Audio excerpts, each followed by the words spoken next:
Welcome back to Scotty's Hobbies. I've been getting a lot of people ask and comment what will change in California if California starts smogging to federal emission standards. So I started looking into it. The states that follow federal emission standards, especially or specifically Arizona and Texas, I started looking at. And really, I'm still kind of confused because even in those states, the rules vary, and I'm going to go over that in this video. So make sure to stay tuned, like, subscribe, hit the ring bell, check out the video library for a ton of automotive helpful DIY videos and also emissions deregulations videos, all in that library. Please check it out. All right, so if California goes to smogging vehicles to the federal standards, what will change? But first, I personally think that CARB, one, isn't going to go away. Well, it could. But with these House Joint Resolutions, specifically 87, 88, and 89, those resolutions are not going to do away with CARB, contrary to what other people say. And let me explain to you why really fast. If you understand what a CRA is, or a House Joint Resolution that becomes a CRA, Google it, please. Can House Joint Resolutions deregulate a law? Is the Clean Air Act a law, which is a federal law created by the EPA, and it is. So what a House Joint Resolution does is it rescinds a rule that was produced by an agency within 60 days is what it's supposed to be. So the federal EPA granted waivers to California in December of 2024, and those are being rescinded with House Joint Resolution 87, 88, and 89. If you search up HJ Res 88, 119. So that's House Joint Resolution 88 in the 119th Congress. If you click on that very top congress.gov website, you'll be able to go on there and you'll be able to actually click on text and you could read that whole bill and see that it actually pertains to one federal rule. Right there, just click on that or highlight that federal rule, copy it, go to Google, and then just paste that federal rule. You'll be able to go on the Federal Register and see that it was a rule granted by the EPA in 2024 that was actually signed in 2025. That's specific rules that are going to be rescinded. Those are waivers that are going to be rescinded. So if you look up the Stop CARB Act of 2025 or Google search Stop CARB Act 119. That'll bring you to Senate Bill 1072, or it should take you to Senate Bill 1072. There's a very similar bill going through the Assembly, through the House, and it's pretty much the same exact verbiage. Now click on that one for the congress.gov and look at the text on that one. And you'll see that one actually amends Section 209 of the Clean Air Act, the federal law. Now, if those bills pass, or one of those bills pass, to amend Section 209B of the Clean Air Act, that will cause California to lose its powers to be able to create their own emission standards. If one of those bills do pass, California is probably going to end up smogging vehicles to a federal standard. What is a federal standard?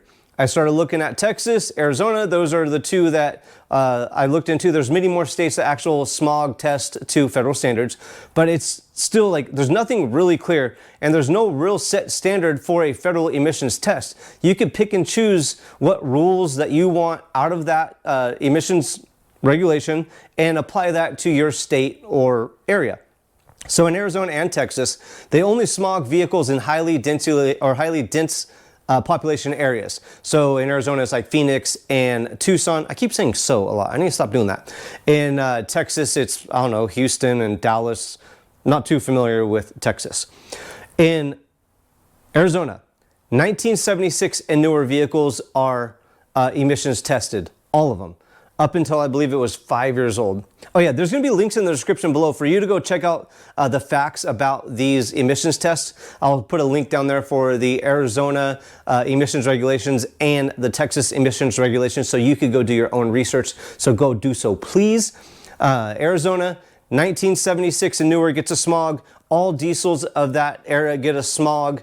It doesn't stop at like in California it's 98 and newer diesels. In Arizona it's all of them. But in Arizona, 96 and newer vehicles that are gas powered go on the OBD2 system. They do not get a visual check, they just get a OBD2 check.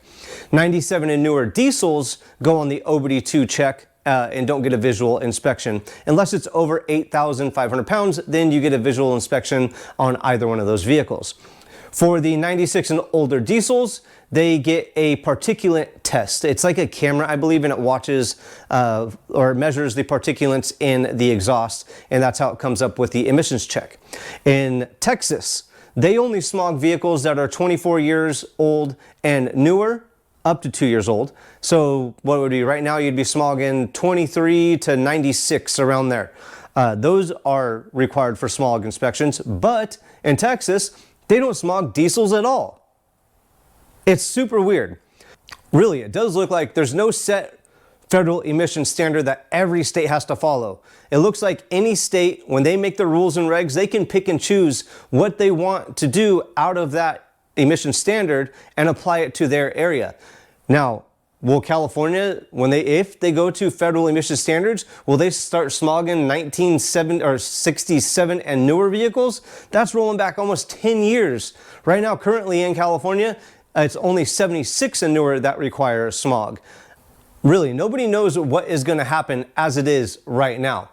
Again, I don't think these House Joint Resolutions, if they pass, which they're going to go through the Senate probably next week, and the Senate is probably going to override the Senate parliamentarian and the GAO with their findings or opinions, and probably going to pass this bill, or these bills I should say, and it's going to go on to the president's desk. And you know, of course, Trump is going to sign this because he's all for emissions deregulations, just making stuff easier and better for everybody.